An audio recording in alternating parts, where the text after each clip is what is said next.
Hello everybody, it's Sarah Jane from Coco, and today I'm going to be doing a demonstration of the felt cushion kits that we have at bellacocostore.com. These are counted cross stitch and I feel like they're the perfect way to getting you into embroidery or cross stitch if you've never done them before. They can look a little bit intimidating, but they're actually easier than what they look, so this is why I'm going to do today's video, so you can take a look and hopefully this will help you out a little bit. We currently have two designs, so we have the gold dot and then the gold star. So first of all, I'm going to show you what is inside one of these kits. So as you slide out the contents, you'll see that there is a section here, and this is all of your instructions. I'll get to that in just a minute. But in the actual kit itself, you will get two pieces of felt. So you will get the back piece, which doesn't have any holes in, and the front piece, which we'll be working into.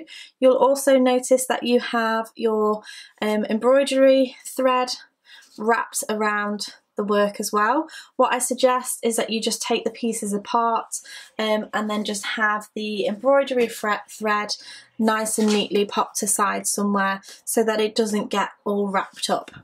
You will also find on one of your pieces of felt you have your needle, which is the perfect size to use for the holes and for the embroidery thread. So first of all, let's just take a look at these instructions. On the front it will tell you exactly what everything is made up of, and you do have the different languages down here as well.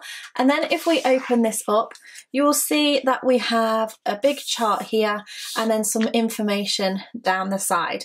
Now all of this work is going to be worked in a back stitch. It does give you some instructions of how to do it here and then some pictures as well, but I'm going to demonstrate that to you today. Then you will also notice on this chart there is a grid to it, so you can see it's made up of a lot of squares. Now if we take our felt piece, you can see that each of these holes actually makes up a grid-like square, so you have 4 holes that make up a square.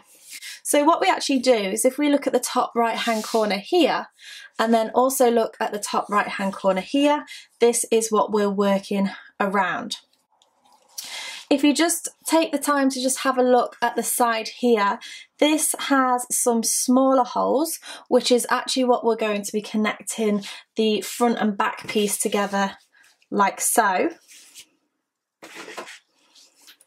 And this is identified by this larger looking lines down the edge here. So these lines are these lines just here. So the smaller looking lines which are making up this circle are actually going to be performed in this section just here. And as I say, each square is represented by the 4 holes, so the square in the middle of the 4 holes. So all we have to do is have a look at the grid and count down. So for example here, there is 1, 2, 3, 4 spaces before we actually start one of these small lines just here. So we would count 1, 2, 3, 4 spaces down. But this will become more clear as I actually demonstrate the stitches to you. So what you're going to do first of all is take a piece of your embroidery thread and your needle, and what I would suggest if you are a beginner is making a small knot in one side of your thread. So just a small knot here, about 1 centimetre or 2 from the end. Now if you are more experienced you probably would try and avoid knots, but definitely if you're a beginner just pop a knot in there and it will stop it from pulling through your work.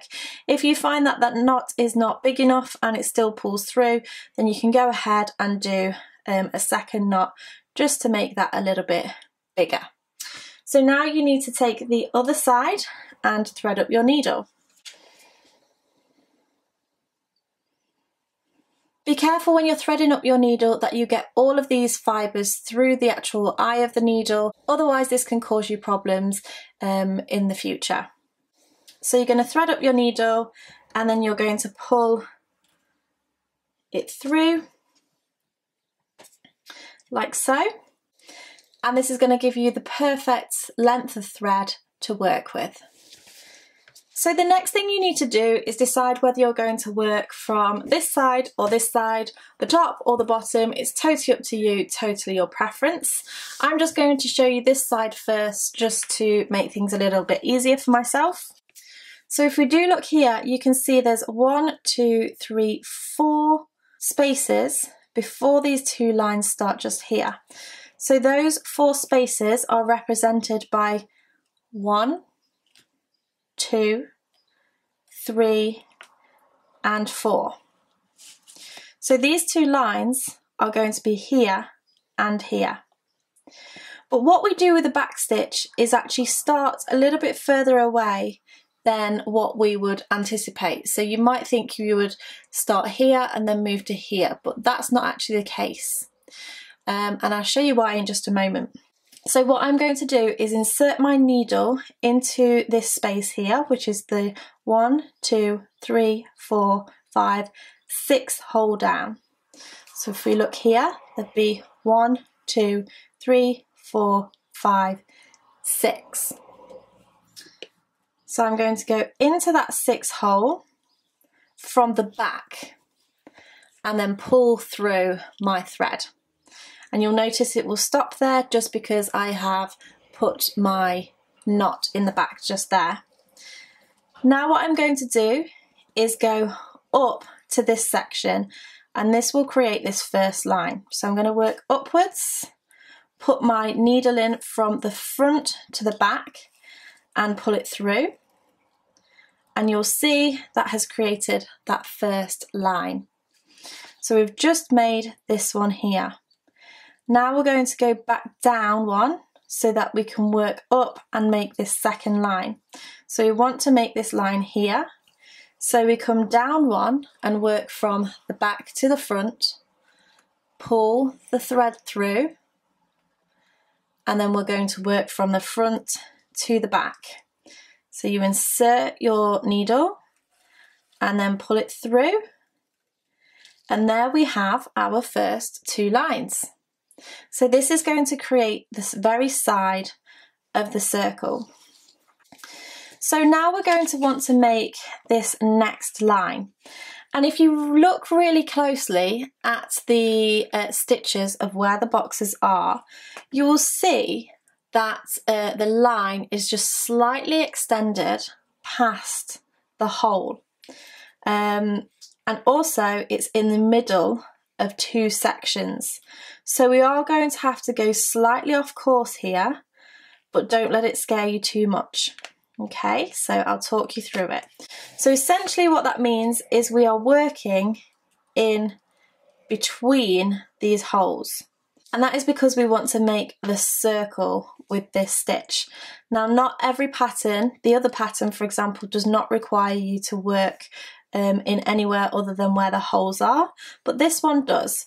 So we're going to have a look closely at where it's telling us to do it. So we're going to work in between these 2 holes, but then we're also going to work our way down 1 and slightly a bit more. So for example, if I put my needle in here, it's asking us to go down 1 plus a little bit more. So this here is where our stitch would go into.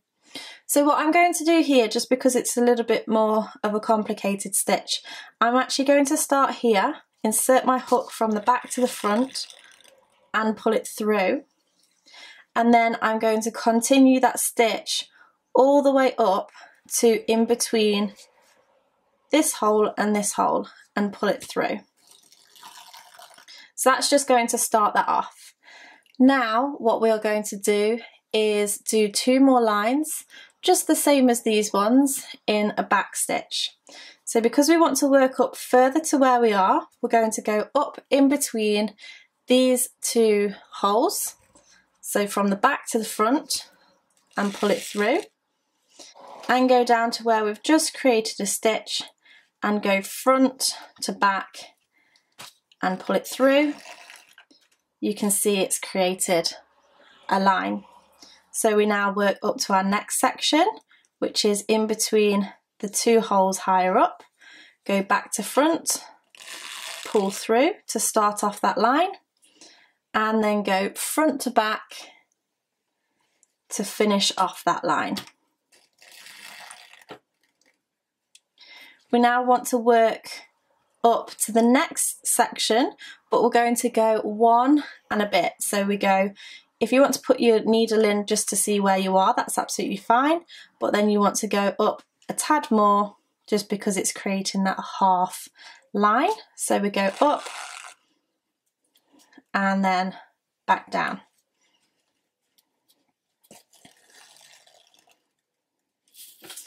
So this is what those two lines are looking like, and this is what the back of the work is looking like, which is absolutely normal. We're now ready to start our third line, and this one does go down where the holes are, and we are just going to work slightly up from this section here. So because we're working the back stitch, we can start in this hole just here, so it's more or less in line with what we've just done. So we're going to go back to front and pull through, and then work our way up one, and go front to back and pull through. We now want to move down, so we insert our needle just here, go back to front, pull through, finish off our line, go front to back, pull through. So this is a nice and easy line. So we're going to move down one, back to front, pull through, front to back, pull through. Now as you're using your thread, you want to make sure that you are releasing enough of the thread so that we're not doubling up. So just make sure that the loose end is not too close to where you're working. So we move down one again, back to front, and then front to back, and we're going to do that twice more. So move down, back to front, and front to back. Once more, back to front, and front to back. So we've now done 3 lines, which is represented here by 1, 2, and 3. So now we're going to do the row in between the next 2, and then again we're going to go down by just a half this time. So as I did before, I kind of find it easier if it's an odd, like one of the odd rows, to start it in the middle. So we're just going down by a half this time. So my needle goes in the middle of that square. So back to front, and then I'm going to bring that all the way up to in between those 2 holes. So that creates that, and then we can start our back stitch again. So back to front, front to back.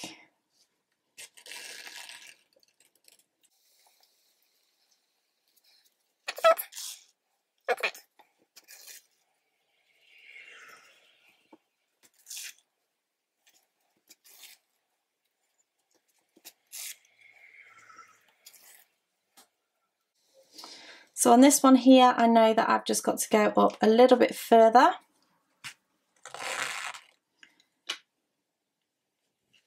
So that we're creating that circle. You can see that it's just going round nice and smoothly now. So the next one, we're going to do our 1, 2, 3, 4th line. Sorry, we've done 1, 2, 3, 4 lines. We're going to work on our 5th. So we're going to work halfway up again. So we're going to work in the back stitch method straight from the beginning. So we actually want to make our line here, rather than starting at the top, we start 1 down. So we go back to front and then front to back.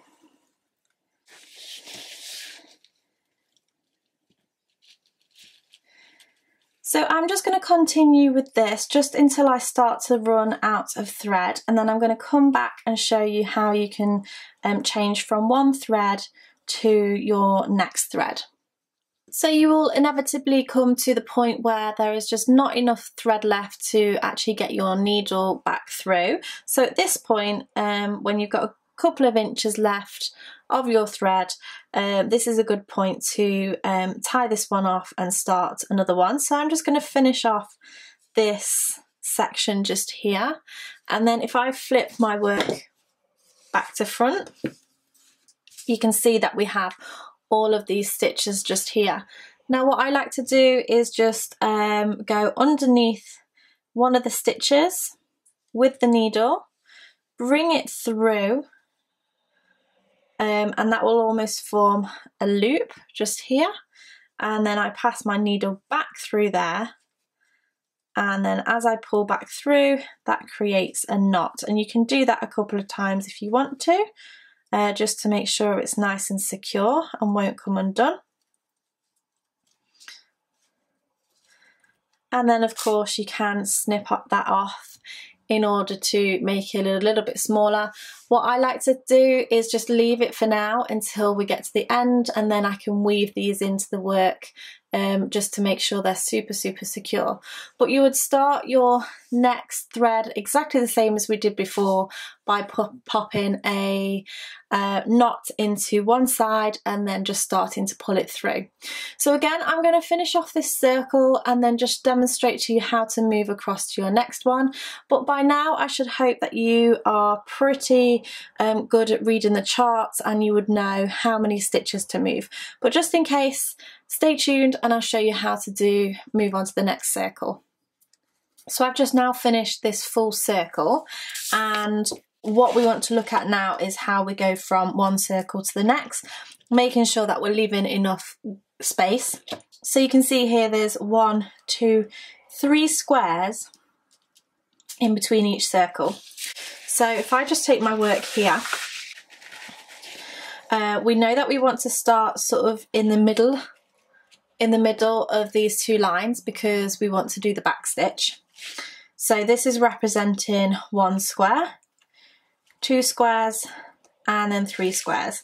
So we're going 3 dots across, we're going back to front, and then front to back. Oops.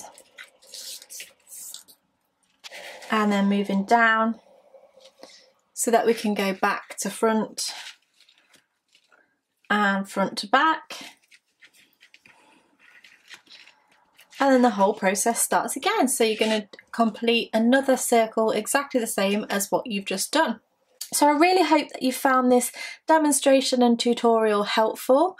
Don't forget to pop across to bellacocostore.com to pick up one of these kits. If you like this video, make sure you give me a thumbs up, subscribe to keep up to date with any of my latest videos. Thank you so much for watching, and I shall see you again next time. Bye!